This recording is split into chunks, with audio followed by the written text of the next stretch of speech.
Hello friends, welcome back to my YouTube channel. মই অনুৰাগ শৰ্মা আপোনালোক সকলোকে পুনৰবাৰ স্বাগতম জনাইছো মোৰ YouTube চেনেলটোলৈ।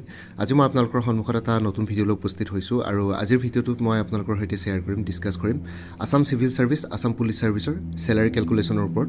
তো যেহেতু APSC কম্বাইন্ড কম্পিটিটিভ এক্সামিনেশন 2023 কাৰণে অফিচিয়েল নোটিফিকেশন ওলালে।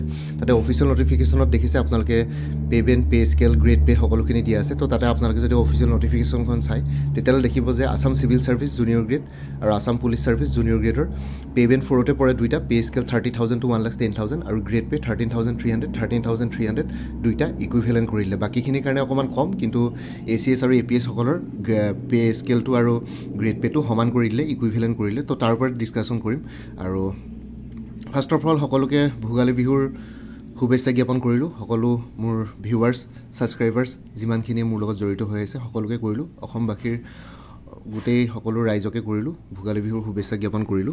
তো আহক ভিডিঅ'টো ষ্টাৰ্ট কৰোঁ। আজি স্যালাৰি ক্যালকুলেশনৰ ওপৰত ডিসকাস কৰিম। ACS আৰু APSৰ স্যালাৰিসমূহ কিমান হ'ব পাৰে, ঠিক আছে। তো এটা মোৰ স্ক্ৰিনত দেখিছে Assam civil service, Assam police service স্যালাৰি class 1 junior grade 1, ঠিক আছে। একচুয়ালি এটো জুনিয়ৰ গ্ৰেড 1 নহয়, গ্ৰেড 1 হ'ব লাগিছিল, ঠিক আছে। মোৰ অলপ লিখাত ভুল হ'ল। এতিয়া যেহেতু 13,300 হয় স্যালাৰি পে স্কেলটো, হেতু ক্লাস 1 গ্ৰেড 1 হ'ব লাগে। কেতিয়াবা ক্লাস 1 গ্ৰেড 2 থাকিব পাৰে, কিন্তু ক্লাস 1 ক্যাটেগৰীৰে গ্ৰেড 1 স্যালাৰিত পৰে ACS আৰু APS। পে স্কেলটো হ'ল 30,000 to 1,10,000, পেবেন 4ত পৰে, মানে 30,000 টো আপোনালোকৰ বেসিক পে হ'ব আৰু গ্ৰেড পে 13,300 ইকুইভ্যালেন্ট। তো এটো যদি আমি ক্যালকুলেশন কৰো, বেসিক পেটো হ'ব 30,000 প্লাস গ্ৰেড পে 13,300 কৰিলে মানে আপোনালোকে টোটালটো পাব रुपीस 43,300। ডিয়াৰনেস এলাউন্সটো 46% হ'ল। আগতে 42%, প্ৰথমতে 38% আছিল, তাইছো 42% হ'ল, এটা 46% হ'ল। তো 46% যদি বেসিক 40 ডিয়াৰনেস এলাউন্সটো 46% যদি ধৰো, বেসিক পে 46% হ'ব, মানে 43,300 ৰ 46% যদি উলিয়াও তেনে আপোনালোকে পাব 19,918 रुपीस।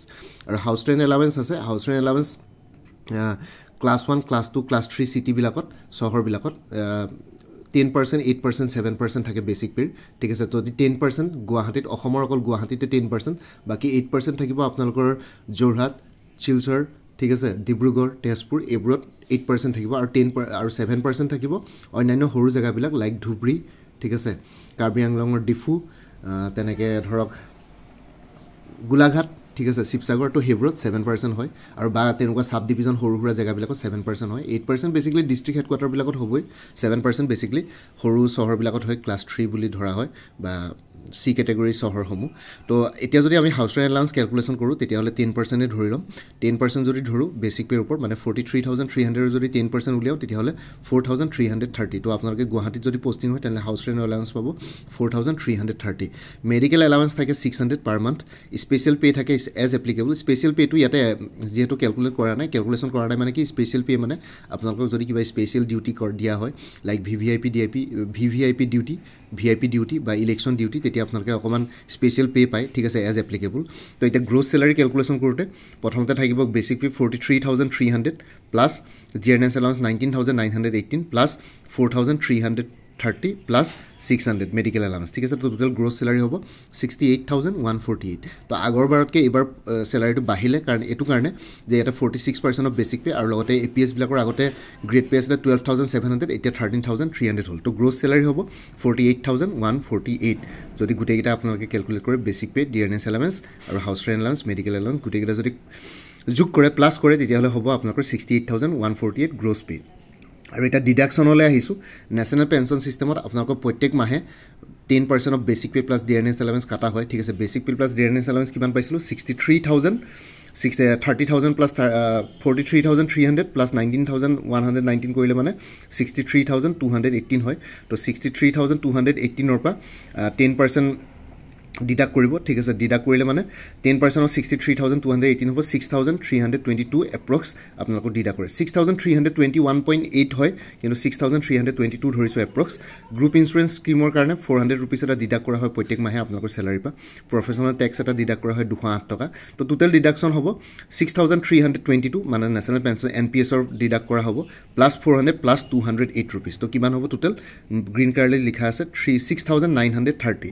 এটা নেট ইনহেঞ্চ ইনহেন্স চেলাৰী আপোনালোকে ইনহেন্স চেলাৰী প্ৰত্যেক মাহে ষ্টাৰ্টিং এইটো ষ্টাৰ্টিং চেলাৰী ভৱিষ্যতলৈ বাঢ়িব কিন্তু এইটো ষ্টাৰ্টিং চেলাৰী আপোনালোকে জুনিয়ৰ গ্ৰেডত যেতিয়া ACS বা APS অফিচাৰ হিচাপে জইন কৰে তেনেহ'লে ষ্টাৰ্টিং চেলাৰী হ'ব আপোনালোকৰ 68,148 পাইছিল নহয় গ্ৰছ চেলাৰী 68,148 মাইনাছ টোটেল ডিডাকশ্যনছ হ'ব 6,930 ঠিক আছে তো ইকুৱেল টু হ'ব 61,218 তো এইটো net enhance salary starting salary হ'ব আপোনালোকৰ প্ৰত্যেক মাহে ষ্টাৰ্টিঙত বেংকৰ একাউণ্টত আপোনালোকৰ যোনটো অফিচিয়েল চেলাৰী একাউণ্ট থাকিব তাতে 61,218 ৰুপিজ প্ৰত্যেক মাহে মাহে আপোনালোকৰ সোমাব এজ এন ACS বা APS অফিচাৰ হিচাপে ঠিক আছে তো এইটো আছিলে calculation net enhance salary calculation 61,218 হ'ব আৰু বাকী আৰু এটা নোট দি দিছোঁ তলত যে travelling allowance et cetera is excluded from the above calculation তো ট্ৰেভেলিং এলাৱেঞ্চটো ইয়াতে এক্সক্লুড কৰা হৈছে কাৰণ ACS APS সকলে অলৰেডি গাড়ী পায়ে তেওঁলোকক কোৱাৰ্টাৰৰ পৰা তেওঁলোকৰ ঘৰৰ পৰা গাড়ীয়ে পিক কৰে অফিচৰ পৰা আকৌ গাড়ীয়ে থৈ যায় আৰু ডিউটিটো গাড়ীয়ে পাই যায় গভৰ্ণমেণ্টৰ পৰা গাড়ী ড্ৰাইভাৰ PSO প্ৰভাইড কৰি তো সেইখিনিৰ কাৰণে ইমান বেছি একো প্ৰব্লেম নাই তেওঁলোকৰ গোটেইখিনি থাকেই তো তাতে আৰু তেওঁলোকে গোটেইখিনি বস্তু পায় এনেকুৱা নহয় যে আপোনালোকে ঘৰৰ পৰা অফিচলৈ নিজৰ পাৰ্চনেল ভেহিকল লৈ যাব লাগিব কিবা লাগিব তো ঘৰৰ পৰা আপোনালোকক অফিচলৈও পিক কৰিব গাড়ীয়ে ঠিক আছে তো আপোনালোকৰ এখন গাড়ী এজাইন কৰা থাকে এজনৰ ক্ষেত্ৰত তো সেইখিনি বস্তু আপোনালোকে পাবই আৰু ট্ৰেভেলিং এলাৱেঞ্চ বেলেগে কিবা অন্যান্য থাকে তো সেইখিনি বস্তু এক্সক্লুড কৰিছোঁ আৰু বাকী নেট ইনহেন্স চেলাৰীটো হ'ব 61,218 তো ইমানে আছিলে চেলাৰী কেলকুলেশ্যনটো দেখাইলোঁ আজিকালি যিহেতু ACS আৰু APS সকলৰ চেলাৰী সমানে তো সেইটো কাৰণে মই কেলকুলেট কৰি দিলোঁ আৰু লগতে যোনটো চাইল্ড ডেভেলপমেণ্ট প্ৰজেক্ট অফিচাৰ এতিয়া যিহেতু অনলাইন এপ্লিকেশ্যন চলি আছে তো তাৰ কাৰণে চাইল্ড ডেভেলপমেণ্ট প্ৰজেক্ট অফিচাৰ কাৰণে যোনখন জেনেৰেল নলেজৰ পেপাৰ আছে তাৰ কাৰণে এটা ফুল কোৰ্চ এভেইলেবল আছে সেই কোৰ্চটোৰ ডিটেইলছটো এই ভিডিঅ' ডেছক্ৰিপশ্যন আৰু কমেণ্ট ছেকশ্যনত মই পিন কৰি দিছোঁ আপোনালোকে তাতে গৈ পেলাই মোৰ এটা হোৱাটছএপ নাম্বাৰ দিয়া আছে সেই হোৱাটছএপ নাম্বাৰটো আপোনালোকে মেছেজ কৰি জনাওক যে CDPৰ কোৰ্চটো ল'ব বিচাৰে নেকি তাতে মই আপোনালোকক PDF ফৰ্মেটত 10,000তকৈ বেছি মাল্টিপল চইচ কুৱেশ্যনছ কভাৰ কৰিছে গোটেই কোৰ্চটো আপোনালোকে জেনেৰেল নলেজৰ পেপাৰখন সেই কোৰ্চটো ফ'ল' কৰিলে আপোনালোকে জেনেৰেল নলেজ পেপাৰখন কভাৰ আপ হৈ যাব তো আপোনালোকে আকৌ বেলেগকৈ এক্সট্ৰাকৈ পঢ়িবলগীয়া নহয় তো সেইখন ল'ব পাৰে CDPৰ কাৰণে যিসকলে এপ্লাই কৰিছে তেওঁলোকৰ বহুতখিনি হেল্প হ'ব কাৰণ জেনেৰেল ইংলিছৰ পেপাৰত essay আৰু প্ৰিচি থাকে সেইখিনি নিজে চাই ল'ব মই অলৰেডি বুকছ এণ্ড ষ্টাডি মেটাৰ্ছৰ ভিডিঅ' বনাইছোঁ আৰু লগতে বাকী এই কোৰ্চটো হ'লে জেনেৰেল নলেজৰ পেপাৰখন কভাৰ হৈ যাব বাকী অপশ্যনেল পেপাৰৰ চিলেবাছ APSয়ে পৰৱৰ্তী সময়ত দিব এতিয়ালৈকে দিয়া নাই আৰু লগতে পৰীক্ষাটো জুন জুলাই 2024 টেণ্টেটিভ হৈ আছে বাকী ইমানে আছিলে বাকী যোনটো ফোন নাম্বাৰ তাতে দিছোঁ কালি কাইণ্ডলি তাতে কণ্টেক্ট ফোন নকৰিব আপোনালোকে হোৱাটছএপত মেছেজ দিব মই মেছেজৰ ৰিপ্লাই দিম তাতে ফোন কৰিলে মানে মই পিক কৰিব নোৱাৰিম সেইটো ফোনৰ কাৰণে এভেইলেবল নহয় বাকী ইমানে আছিলে এইখিনি জনাবৰ কাৰণে ভিডিঅ'টো বনালোঁ বাকী APSC ৰিলেটেড অন্য প্লেলিষ্ট হ'ব আৰু বাকী চাইল্ড ডেভেলপমেণ্ট প্ৰজেক্ট অফিচাৰ কোৰ্চটোৰ ডিটেইলছ জানিবৰ কাৰণে এই ভিডিঅ'টো ডেছক্ৰিপশ্যন আৰু কমেণ্ট ছেকশ্যনত চেক কৰক আৰু লগতে মোৰ আৰু এটা চেনেল আছে অনুৰাগ শৰ্মা অসম আইকো বুলি সেই চেনেলটোৰ লিংকটো এই ভিডিঅ'টোৰ ডেছক্ৰিপশ্যনতে দি দিছোঁ আপোনালোকে সেইটো চেনেলো ছাবস্ক্ৰাইব কৰিব পাৰিব যাতে ভৱিষ্যতলৈ এনেকুৱা ধৰণৰ কম্পিটিটিভ এক্সামছবিলাক দিয়াৰ ক্ষেত্ৰত আৰু অলপ এক্সট্ৰা গাইডেঞ্চ পাই যায় বাকী মোৰ ভিডিঅ'ছবোৰ চাই যদি ভাল পায় মোৰ চেনেলটো ছাবস্ক্ৰাইব কৰি ল'ব আৰু লগতে আপোনালোকৰ যিমানখিনি ফেমিলি ফ্ৰেণ্ডছ ৰিলেটিভছ আৰু